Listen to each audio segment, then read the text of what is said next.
그런 분이 제 앞에서 그렇게 인사청탁을 하고 인사권자의 위치에서 하는 걸 보고 나는 경악을 한 거죠. 네. 내가 원하는 영부인상의 모습을 보이지도 않았고 네. 그리고 그 접견하는 태도도 뭐 저는 그래도 VIP라고 생각을 해서 신라호 때 국기만찬까지도 초청을 한 사람이잖아요. 근데 저 말고 저 다음 접견자들 앞에서도 그냥 면티 쫄티 입고 그냥 두 다리를 아무렇게나 올리고 그냥 양발도 안 신은 맨발 상태로 와가지고 가래침 뱉으면서 가래침 뱉은 거 그 앞에 수북히 쌓으러 오면서 아무 말 대잔치 하고 내가 대통령이 되니까 이 자리에 와보니까 이런 워딩을 쓰면서 자기를 대통령 코스프레나 대통령 행세가 아닙니다. 진짜 자기가 권력자라는 거를, 그러니까 쉽게 말하면 이겁니다. 너희들 나를 좀 주목해. 내가 대통령이야. 이거예요, 김건희 여사는. 그게 핵심이에요. 내가 대통령이야. 좀 알아줘. 이런 얘기였어요. 내가 대통령의 자리에 있어 보니까, 내가 뭐 이 자리에 있어 보니까 이런 거는 내가 대통령이야. 나를 좀 주목해. 이런 호소였어요, 김건희 여사는. 그렇기 때문에 그것을 저뿐만 아니라 그 어느 누구라도 그거를 그냥 묵과하지는 않았을 겁니다. 제가 너무 예민했는지 몰라도 저는 그것을 반드시 이것을 공익적인 차원에서 문제화시켜야 된다고 바로 판단을 했고, 그래서 한 달 동안 집에 가서 고민을 했어요. 이걸 어떻게 내가 해야 되나. 결론은 이제 증거 채집을 위해서 어떤 카메라 기능이 있는 전자손목시계를 가지고 들어가서 그것을 내가 확보하려고 했던 건데, 마침 그날은 인사청탁하는 장면은 안 보이고 어떤 남북 문제에 관여한다는 거, 뭐 이제 대통령 행세하는 것들이 마침 워딩이 잡혔죠.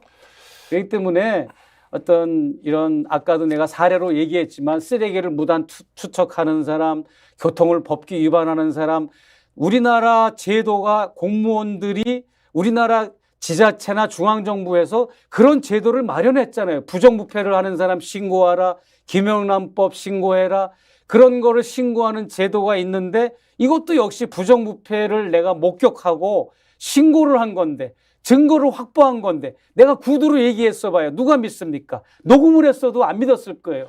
그렇기 때문에 이거를 그런 식으로 저를 매도하는 것은 옳지 않고, 또 아까 질문하신 것 중에 서두에 종북이다, 종북 친북, 제가 북한에 갔다 온 건 사실이고 앞으로도 갈 겁니다. 기회가 되면. 미국 시민권자이기 때문에 갈 수도 있고. 그러면 북에 가서 무엇을 했는가가 중요하지, 북한을 갔다 왔다는 자체가 종북 프레임으로 씌울 문제입니까? 나는 이제 종교인으로서, 성직자로서 가서 보건복지 식량 의료 지원 그런 부분, 그 다음에 북한에 513개의 가정교회가 있습니다. 그 가정교회와 교류하고 진짜 북한에 종교 탄압이 있는지, 북한에 진짜 종교가 실체적 진실이 뭔지, 이런 거를 내가 정말 검사의 입장에서, 기자의 입장에서 취재하고, 그래서 책을 쓰고, 그래서 책을 한 20여 권 쓴 거 아닙니까? 북한과 관련된 책들을. 그러면서 북에 대한 잘못된 대한민국 국민들이 78주년, 79주년째입니다. 올해가 한 해가 지났으니까 80년 가까이 반공사상에 찌들려가지고 무조건 북을 악마화하고 북에 대해서 굴절되고 왜곡된 거를 내가 갔다 온 사람으로서 바로 잡아주는 거지, 내가 북을 막 옹호하고 찬양한 사람이 아니잖아요. 그런데 나를 북한에 갔다 왔다는 자체로 종북으로 몰고, 그리고 저는 대한민국 현역 완전히 다 현역으로 군복무 다 마친 사람이고 예비군도 다 패스하고 민방위까지 마쳤어요. 저는 이민 생활하면서도. 그렇기 때문에 궁금하신 기자들이 있으면 내가 다 보여줄 겁니다. 병역 필요한 것도. 어디 군대도 안 갔다 온 사람들이 저를 막 그냥 종북이다 뭐다 비난. 저는 대한민국에서 할 수 있는 도리, 국민의 의무 다 했습니다. 예. 그래서 이제 무슨 종북입니까? 엊그제 이제 문화일보 보도에는 뭐 과거에 국가보안법 조사도 받았고 국가보안법 조사받은 건 100% 무혐의로 다 결론이 난 겁니다. 그러니까 이걸 네. 과거를 들춰내서 네. 이제 좋은 글씨 또는 더 씌우기를 해서 뭔가 의도를 가지고 했다는 것을 만들기 위해서 네. 언론이 정말로 이제 기사를 일종의 확대 재생산하고 있다, 이런 생각이 들고, 제가 종북이었다. 그 말씀하셨으니까 네네. 제가 질문을 좀 드리겠습니다. 네네. 지금 김정은 체제에 대해서 찬양하거나 북한 정권을 찬양하거나 이렇게 하신 적이 있습니까?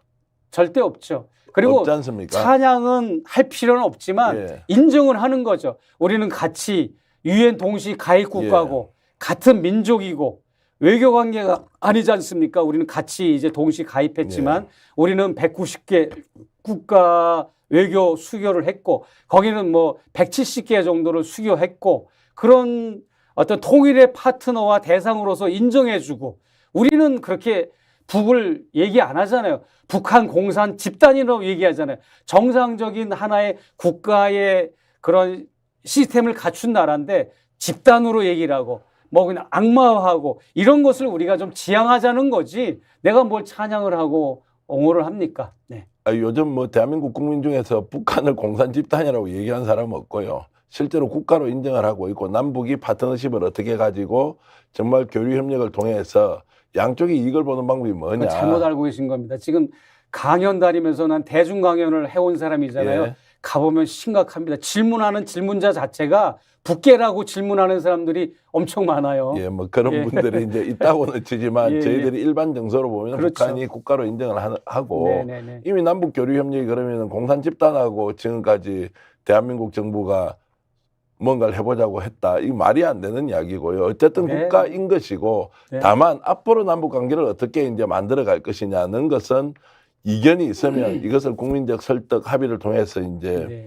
좀 더 미래지향적으로 끌고 가야 된다는 것인데 제가 이제 이 질문을 드린 것이 지금 현재 김건희 여사와 관련된 사안이 폭로되면서 본질은 오간데 없이 껍데기만 가지고 자 몰카다 종북주의자다 이렇게 지금 몰고 가는 것이 네. 제 눈으로는 전혀 먹히지 않는다는 거예요. 중요한 것은 김건희 여사가 명품백을 받았던 것이고 거기에 대해서 아무 말이 없고 그러다 보니까 지금까지 의혹으로 제기됐던 수많은 문제가 진실이었구나. 네. 자, 이거 안 된다. 국정 운영의 가장 큰 걸림돌은 윤석열 대통령의 국가 경영 방식이 아니라 김건희 여사한테 있었다라는 것을 국민들이 알기 시작한 거예요.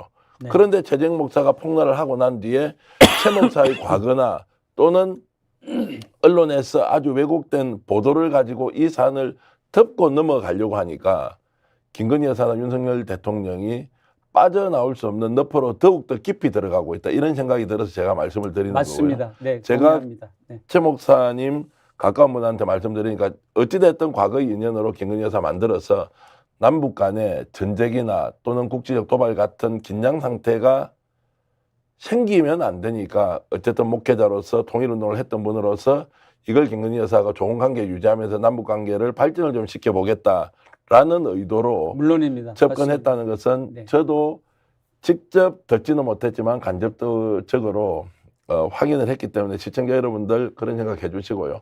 조금만 더 보태면요. 여러분은 여러분 인생을 살면서 절대적 권력을 가지고 있는 사람을 통해서 이런 사실을 보았다면 여러분 그냥 속으로 담고 잘못 봤네라고 떠나겠습니까? 아니면 애국하는 마음, 좋은 나라를 만들겠다는 생각으로 이것을 세상에 알려서 더 나쁜 일이 일어나지 않도록 좀 괴롭고 힘들지만 용기를 내어서 직접 알릴 것인지 그것은 저에게도 질문이 있고 시청해 주신 여러분들에게도 똑같이 질문을 드리면서 얼마나 최재형 목사가 용기 있는 행동을 하고 있느냐 이런 부분에 대해서는 저는 그 감사의 말씀을 좀 드립니다.